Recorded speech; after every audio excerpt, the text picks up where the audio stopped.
इस चैनल पर बताई जाने वाली सभी घटनाएं सत्य घटनाओं पर आधारित हैं।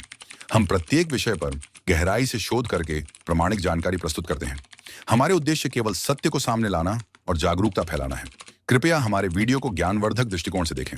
हेलो दोस्तों, आज फिर मैं आपके सामने अपराध की एक सच्ची घटना लेकर आई हूँ। सुबह का टहलना हमारे शरीर और स्वास्थ्य दोनों के लिए लाभकारी होता है, क्योंकि सुबह की ताजी हवा में सांस लेना शरीर को ऊर्जा और ताजगी देता है। कुछ लोग पार्क में टहल रहे थे, कुछ लोग पार्क में योगा कर रहे थे और कुछ लोग आपस में बैठकर बातचीत कर रहे थे।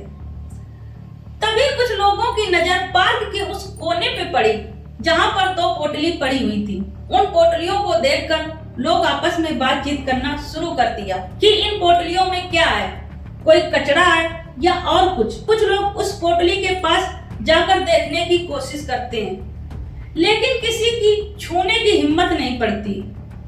इस तरह धीरे धीरे अंधेरा छट रहा था। तभी वहां पर मौजूद कुछ लोगों ने कहा, पुलिस को सूचना दो।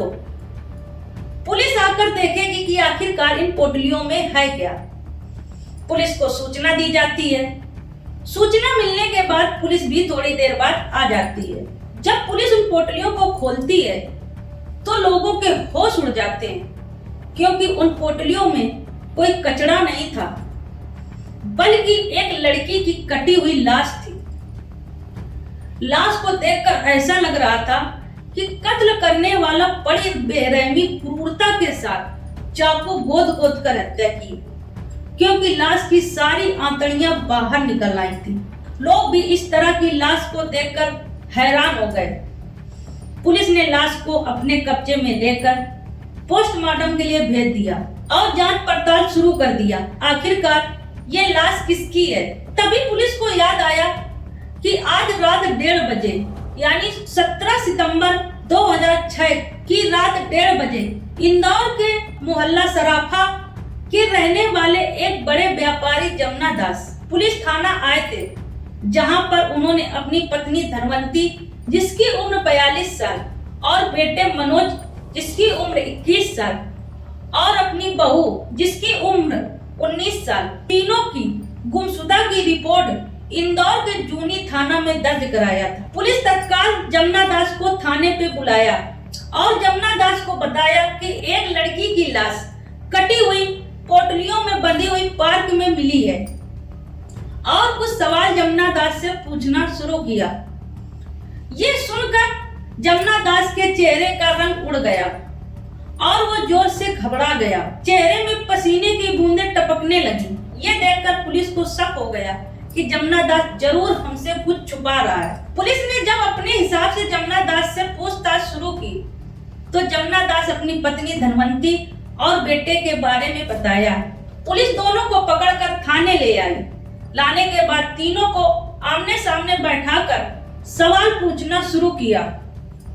तब सारा मामला सामने निकल कर आया। धनवंती ने बताया कि मेरे बेटे की शादी मनोज की कुछ समय पहले इंदौर के एक चांदी व्यापारी की बेटी भूमि से हुई थी, लेकिन भूमि घर में आए दिन लड़ाई झगड़ा और कलह मचाए रहती थी, जिससे परेशान होकर मैंने अपनी बहू भूमि की चाकू से गोद गोद कर हत्या कर दी। इस हत्या में मेरे पति और बेटे ने भी साथ दिया था। इस तरह तीनों का बयान लेने के बाद पुलिस इंदौर के सेशन कोर्ट में भेज दिया, जहां पर तीनों को उम्र कैद की सजा सुनाई गई। जिसके बाद हाई कोर्ट में अपील करने पर हाई कोर्ट ने भी निचली अदालत का फैसला सुरक्षित रखते हुए तीनों को उम्र कैद की सजा बरकरार रखी। ये सोचते भी नहीं बनता कि सास बहू की घरेलू कलह और रोज रोज की लड़ाई झगड़ा इतना खौफनाक रूप ले सकती है कि एक सास अपनी बहू की इतनी क्रूरता के साथ हत्या कर सकती है। तभी लोग कहते हैं कि भले आधी रोटी कम खाने को मिले, लेकिन घर में शांति और खुशहाल का माहौल बना रहे। आज की घटना में इतना ही था। कल फिर एक अपराध की नई घटना लेकर आपके सामने हाजिर होंगे। जब तक आप हमारे साथ बने रहिए सच्चे गुना चैनल में। धन्यवाद।